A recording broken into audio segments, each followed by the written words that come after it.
So we have here the application examples of tourism destination branding, which will focus more on the Oregon Tourism Commission's. Their slogan is "Things look different here." Okay. So ito yung sample.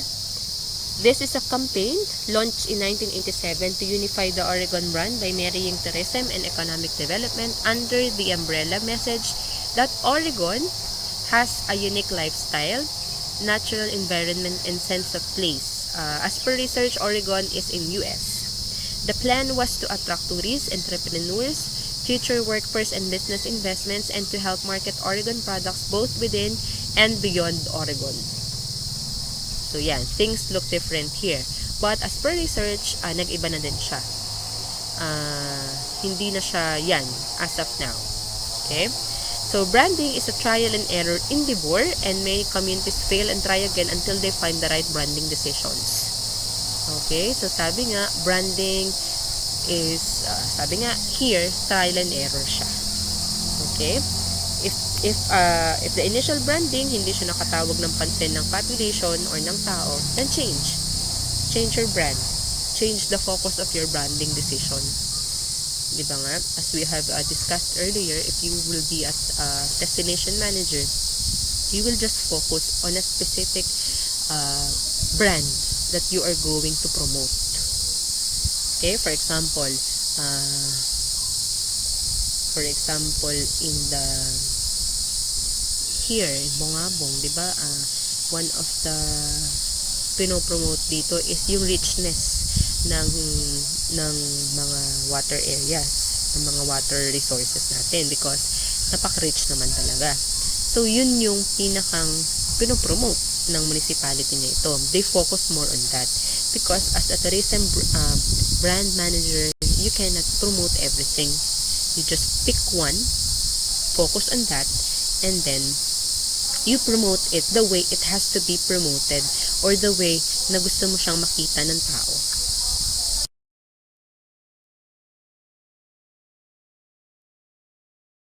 Dailin, can you please read the slide up to brand logos?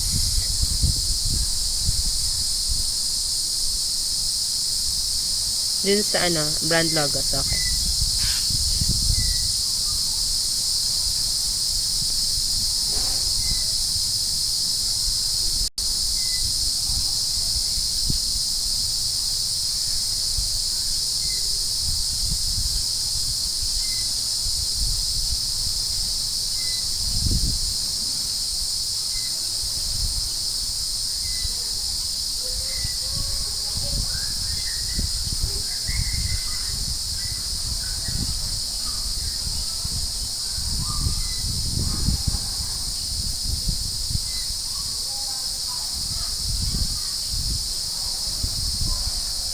Okay, thank you. So here, I have here examples of the different logos of the different countries.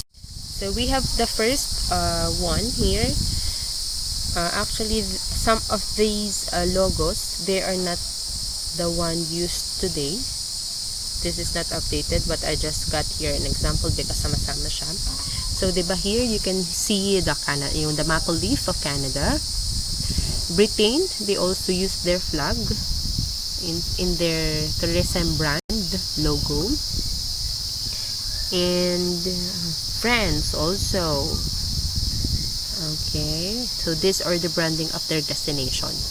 Okay, as we have said earlier, you will focus on what you are trying to promote, of what is unique in your place, and then you focus on that.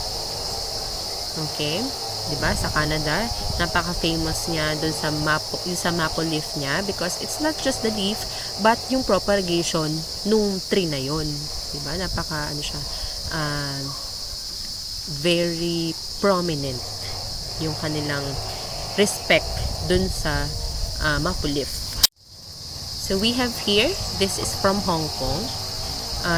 That's why kanina we have read Hong Kong SAR of China. I am not really sure of what SAR means, but Hong Kong is not an independent country. Okay? Hong Kong is part of China. Do you know that? Anyone here? Do you know that Hong Kong is not an independent country? Dailin, di ba? Alam mo, Hong Kong is part of, okay, as well as Macau, Tibet, Taiwan. Okay? If you will be traveling abroad or working abroad, especially in those countries, do not ever mention in your for example sa kausap mo na ibang lahi or even sa company mo during your interview or anything, if you will be asked if those countries like Taiwan, Tibet, Hong Kong, Macau are part of China, yes, they are all part of China. Okay, so don't be misled because meron tayong perception that they are independent countries but they are not. Okay, they are all part of China, and it's a disrespect to Chinese government, to China, if we will say that they are independent countries where in fact they are not. Okay, so that's just an additional information.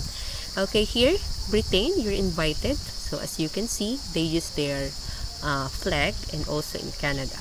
Okay, so hindi pa rin sila umaalis doon sa kanilang Maple Leaf na campaign. This one, the green one, is Brazil, painting something like that. And then who else here is familiar with these two destination? Anyone? Yes, Jether? Okay, what do you call that one? Yes, it's true, it's from Australia, but how do you call that one? That monument? That's the Sydney's Opera House. Okay? So, di ba? They use these architectural building to promote their country. Why? Kasi yun lang yung unique sa kanila, 'di ba? Saan ka ba nagkita ng bansa na may ganyan? Wala. Sila lang, Australia lang. Even though yung iba't ibang country meron pa rin, but it's not like this. Hindi ganito ka-eccentric. Hindi ganito ka articulate yung design. Okay? So, the destination can also be their brand. Okay?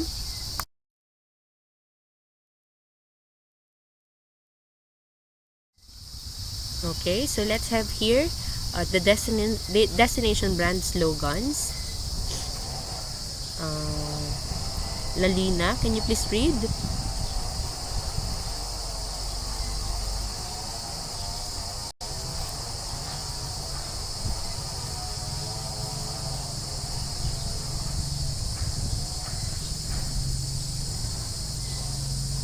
Okay.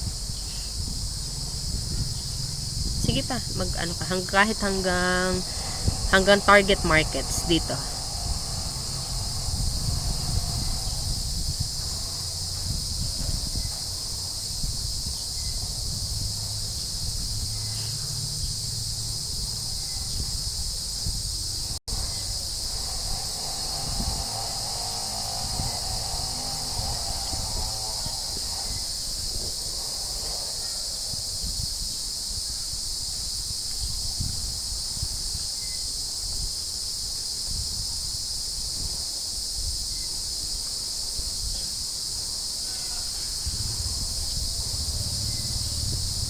Okay, so 'di ba tapos na tayo sa brand logos. Right? So brand logos. Dito naman here in slogans, they are more on words. Okay? So they have come up with the unique design of their logos. So they are now palabanan sila sa creativity naman and uniqueness also sa kanilang slogan. So let's have the examples. So why are slogans example? Why are slogans important? Any idea? Slogans are important. Like for example, in the Philippines, it's more fun in the Philippines. Okay.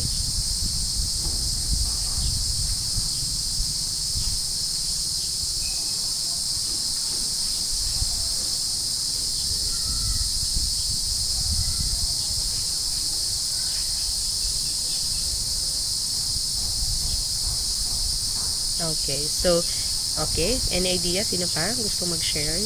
Why are slogans important? Okay, Director?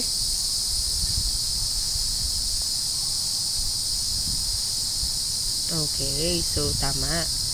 Yes, bukod na sinabi ni Jezebel that they have to address even in words lang muna. For example, we are foreign tourists from a country and then pupunta tayo sa isang specific destination. What will we hear or what will we initially see are the words or the slogans. It's more fun in the Philippines, for example, like that. Okay, so hindi pa man tayo nakakarating, but those slogans will excite, right? It will affect the excitement or the interest or the attention of the possible market of the tourists. And also, it is the identity also. Okay? It promotes ownership. Bukod sa logo, so a slogan or a brand slogan promotes support dun sa isinusulong nila na promotion.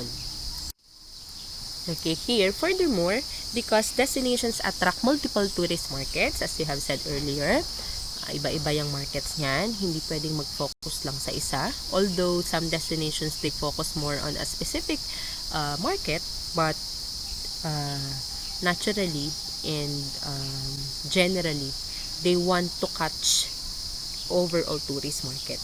Okay? With different expectations and characteristics, they use different slogans for different target markets. Okay, here, so sabi dito, pwede pala na ang isang specific country would use different slogans for different target market. So here is the example, although this is not from the Philippines, but it is a clear example that you can use your slogan to talk to your market, right? Kahit hindi pa man nag-i-inquire si tourist or si client mismo, but it can deliver message already.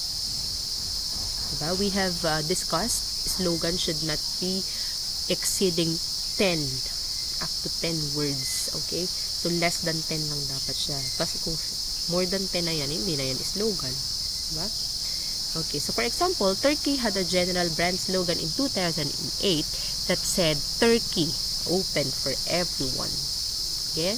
But in 2009, it used different slogans for different markets as listed below. So, Turkey, sino ba dito ang may alam what country is Turkey o anong religion, for example? Can you share your idea?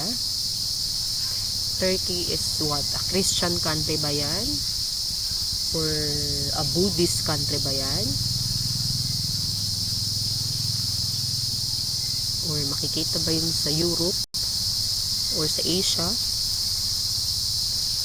US? Wow! Tingnan natin.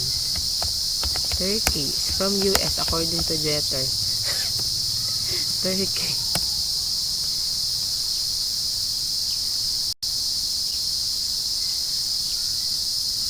Turkey is a country in the Middle East. But ang pinag-usapan ba natin ipagkain? The turkey? The roasted turkey? Okay, so FYI, Turkey is a country in the Middle East. So, dyan po sa Turkey ay medyo magulo din. Like instance yun sa mga sa it has lots of destination, specifically yung mga ano nila, mosque. Di ba, mga Muslim yung mga yan. So, mga mosque, yung mostly makikita mo doon. And their mosque are very eccentric. Napakagaganda. Ang gaganda nung ano niya, anong pagkaka-form. And that, maganda din kasi city, ang Turkey. Ano din siya, progressive. Okay, so here are the samples of the different slogans of Turkey which they used for a different market. So, here, what is your next? Turkey? So, diba? For Israel daw yun. Live your dreams for the Middle East.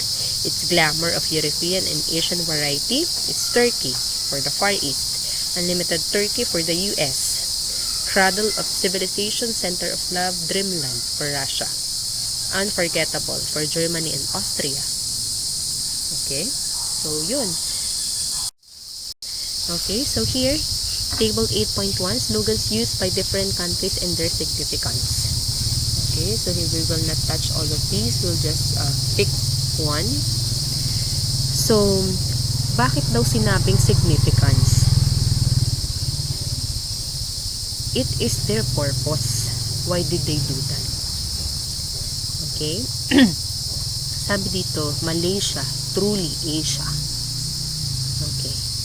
Kasi yung iba, they are not familiar that these countries are part of a specific continent or of a specific geography. Right? Diba? Like for example, kanina, Turkey, we said it's from US, or maybe Turkey, we said it's from Europe. Pero hindi pala. It came from the Middle East. Okay? So, it will trying to catch those purpose, for example, na mas importante. Okay? Like for example, ito naman sa Philippines, this is the old tagline or the old slogan of Philippines, which is Wow Philippines. So, hindi pa siya ganun ka-exact, right? Kung ikaw man ang makarinig, Wow Philippines, diba parang hindi siya masyadong impactful? Any idea on Wow Philippines? What do you think about that?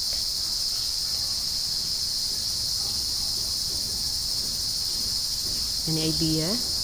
If you once you hear the okay, Jezebel, do you have something to share?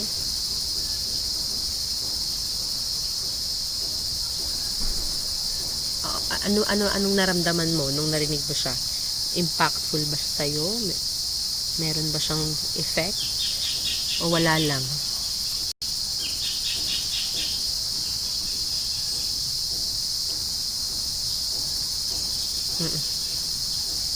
O kunyari, Koreana ka.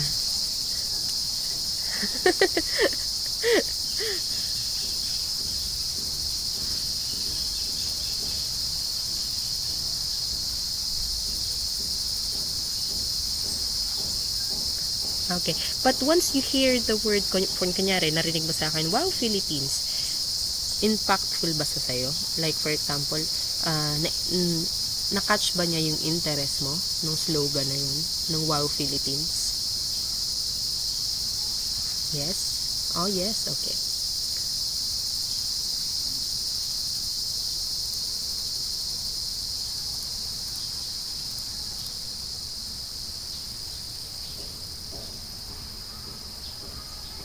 Okay. Thank you. Who else here? May ibang idea? Like, hindi ba kayo masyadong nagka-interest when you hear Wow Philippines? Who else here wants to share his or her thoughts? Okay. So, si Jezebel daw, upon hearing Wow Philippines, impactful sa kanya. Na-catch yung attention niya, yung interest niya.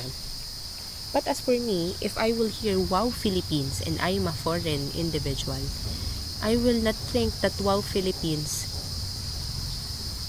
is trying to catch my attention. Why? Because as for me, for example, why is it wow? Wala na bang kasunod yung wow? Wow lang talaga. Wow Philippines. Because some countries, they are not using the word wow as the way we use it. But we Filipinos, we use it when we are amazed or natuwa tayo or nasayahan tayo. Ang ibang country hindi. They will, yung word na wow sa kanila ay wala lang. Hindi yun ang meaning nun. Hindi siya pagka-amazed. Sa kanila ay wala lang yun. Kaya pinaltan yan ng DOT.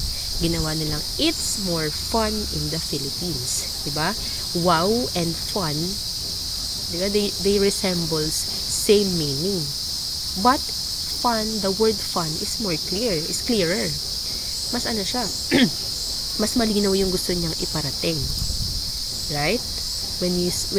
What about naman when you hear the word it's more fun in the Philippines? What can you feel? What do you feel? The slogan of Philippines, which is it's more fun in the Philippines versus sa Wow Philippines. What do you prefer more? One, I reset. Do you want to share something? Do you want to share something? What do you prefer? Wow Philippines or it's more fun in the Philippines? Okay, why?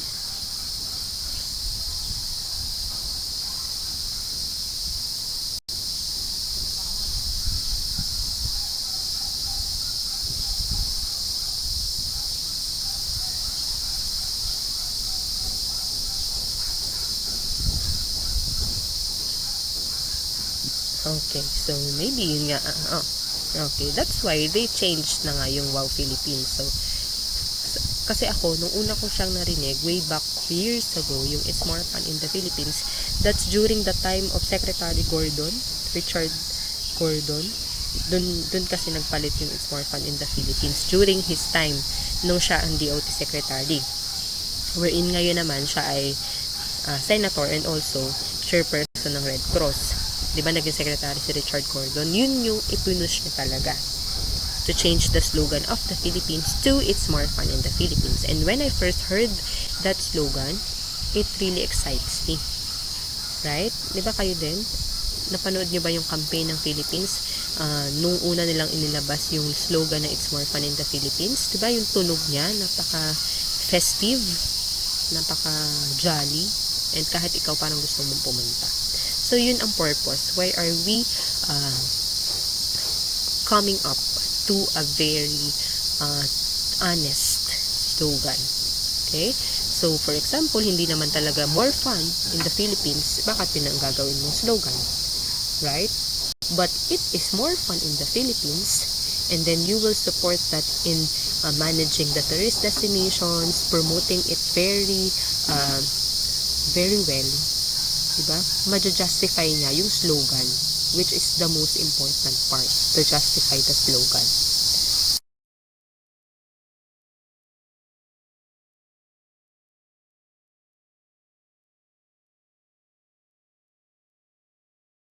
Okay, here, so we have destination brand identity, character, and personality. So, consistent communication of distinctive logos, symbols, colors, features, and slogans to target markets through IMC results in a certain brand image, identity, character, and personality in the minds of target markets.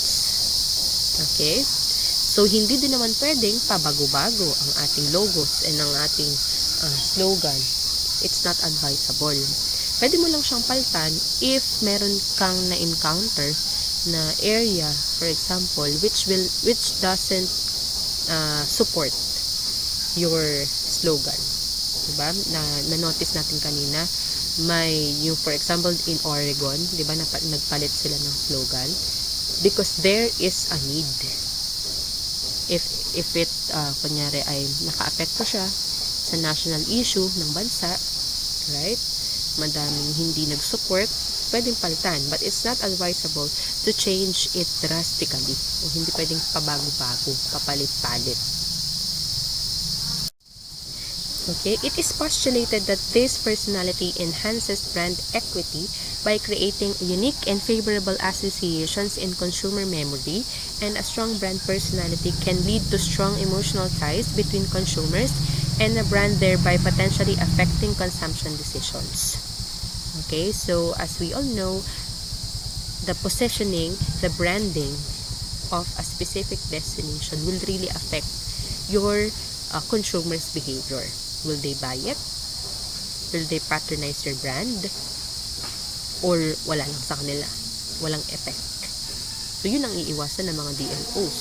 Yung nagpakahirap sila to come up with a brand, to come up with a plan, to the management plan, and then hindi siya binili or hindi siya naging impactful sa isang tourist or sa target market segment.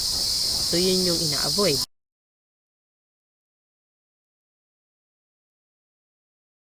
Okay, here we have the benefits of strong destination brands.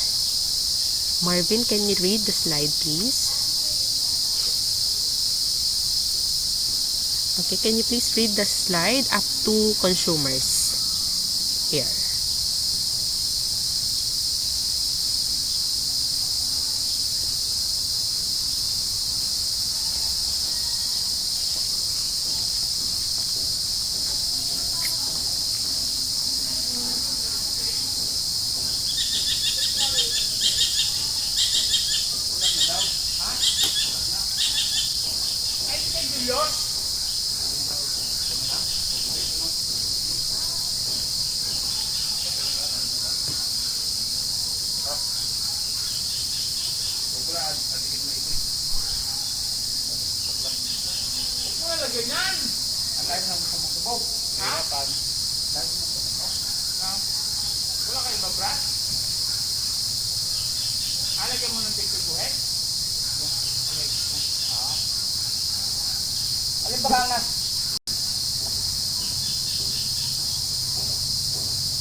Okay, so here, these are the benefits of, thank you, Marvin. These are the benefits of strong destination brands. Okay, so a brand represents a network of positive meanings to consumers. Okay, so sabi nga natin, a brand name, a brand logo, a brand slogan should be as truthful as possible.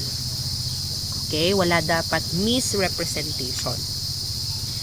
A successful destination brand differentiates products, represents a promise of value, quality, trust, and assurance. Okay? Brands can be expected to play a more significant role in tourism consumption owing to their potential to offset several risks. Okay? So, whatever the management plan na pwedeng buuin ng DMOs, expectant nila na dapat laging may fallback or may plan B. Okay? Hindi pwedeng mag-stick lang kung ano yung una. Kasi nga, it is a continuous process. Branding is a continuous process. It requires monitoring. It requires proper management.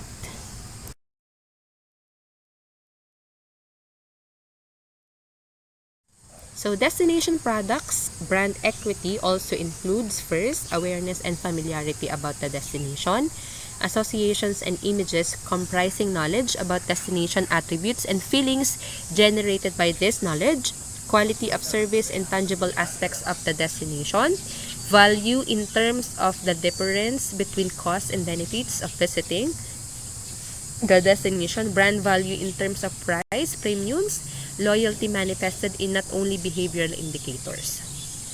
So these sum up what should be your destination products brand. Okay, these 6 characteristics.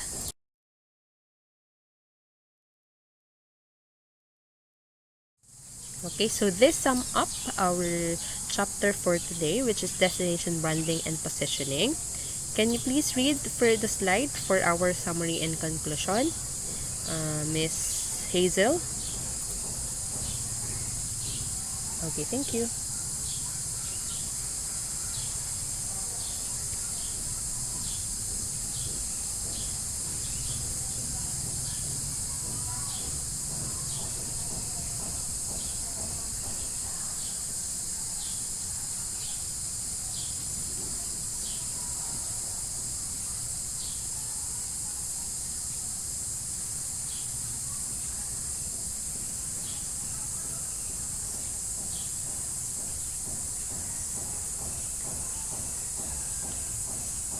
Expatriates. Okay.